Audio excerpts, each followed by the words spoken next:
there's many of us that will live with cancer and have to coexist with this disease.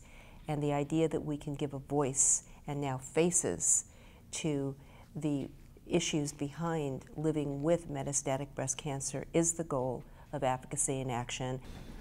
Does the color pink really reflect the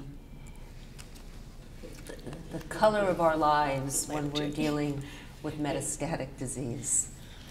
No, it doesn't. No question. Doesn't reflect much. Well, No question. cancer isn't a color, and we hear that all the time. That's right. And metastatic breast cancer surely isn't pretty.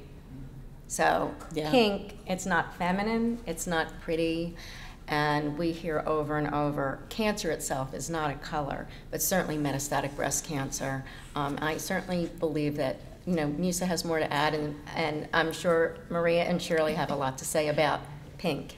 You know why the pink ribbon doesn't sit well with those of us who are either living with the disease or advocating for those living with the disease really has a great deal to do with sort of the history of breast cancer advocacy over the years, that we have felt excluded, that we have felt like with the need to celebrate survivorship, that a price has been paid in terms of not allowing these voices to be a part of the dialogue about breast cancer. And I think the pushback on the pink is all really about that. And now that, you know, for years I felt like a voice crying in the wilderness, but now that women with metastatic disease are forming their own organizations and speaking up, and their voices are being heard, I think the dialogue is changing. So there may be a time when pink feels right to us again, but we're not there yet, in my point. And I think another problem with pink is cause-based marketing. It's how this pink color even is used. I mean, it's really egregious, I think. And I'm not quite sure the purpose, other than that it probably sells products, and people will buy a particular product if it has the color pink or pink ribbon on it, you know, especially during October. But even then, I mean, a vacuum cleaner, give me a break.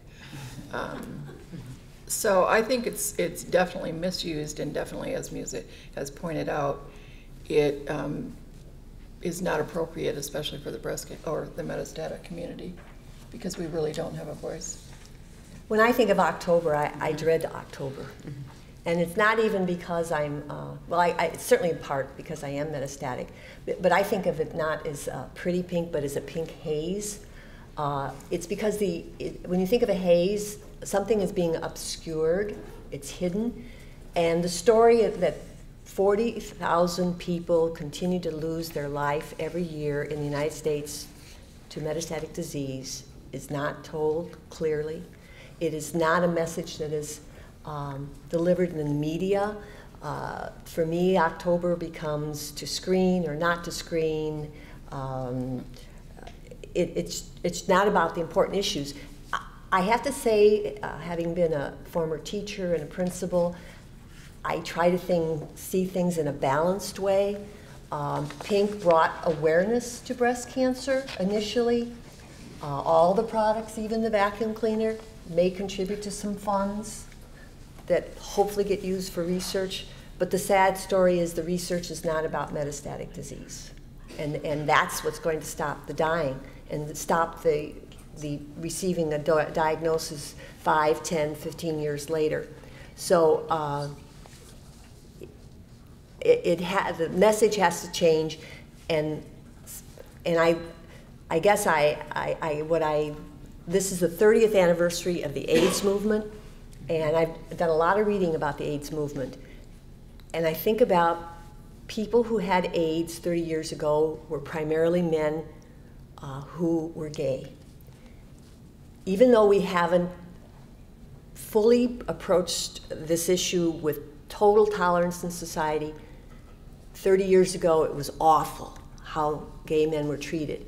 Yet they did not accept that they had to continue to die. They refused to let that happen. They marched people in wheelchairs to Congress. They educated themselves about their own disease, and they knew what they wanted to ask for. And today, if we talk about a chronic condition, they're almost there, because I have talked to a doctor who treats AIDS. With good access to care, treatment, a person with HIV/AIDS can live 20 to 30 years. That is a real accomplishment. So I guess what I'm saying here is, why, if the majority of people who get breast cancer are women, why do we still allow our mothers, our sisters, our daughters to die and say, well, you must not have gotten your mammogram early enough, or you just didn't get good treatment? I mean, that to me is the issue that we have to change, and we have to say we're not going to take this anymore. How do we raise awareness amidst all of this? You know, I think it is slowly emerging. The metastatic community has come together. There are now at least a couple specific organizations like Metastatic Breast Cancer Network and Metaviver that are solely composed of those living with metastatic disease or the people that care about them. And that wasn't, you know, that didn't, those are fairly new organizations in the spectrum of the disease. And I think we are becoming more angry that we have been ignored. And I think more facts have to get out there that everybody says yes, but people with metastatic disease are living longer, or survival rates are much better. The actual statistics are still pretty grim. After my own diagnosis with breast cancer, also in 1991, 20 years ago, I will always remember a statistic quoted of 46,000 women die, or 46,000 people die every year of breast cancer. That was in 1991, and here we are 20 years later, and that number's 40,000. Not nearly enough difference in 2 decades in the research community. And that really strikes me as, you know, our work is to serve women at all stages of diagnosis with specific attention in the metastatic community. That statistic has to change. That's still way too many people. So the medical science, and hopefully the clinicians that are here reporting out their research, are focusing on more of the needs in the metastatic community, so we can get that number to go down much further. And we have to find a way to help our sisters in the breast cancer community, which is now nearly 3 million women in the United States, to be less afraid. Yes. Mm-hmm. The sad fact is that we live in a death-denying culture for the most part, so that's a very steep hill to climb. But I think the more that women and men who are living with the disease are out there and talking about their lives and their experiences, the easier it will be for everyone to accept the reality of that. It's like with everything else, it's the hiding away and the refusing to face the facts that makes it so difficult emotionally. I want to thank each of you and hope that we walk away.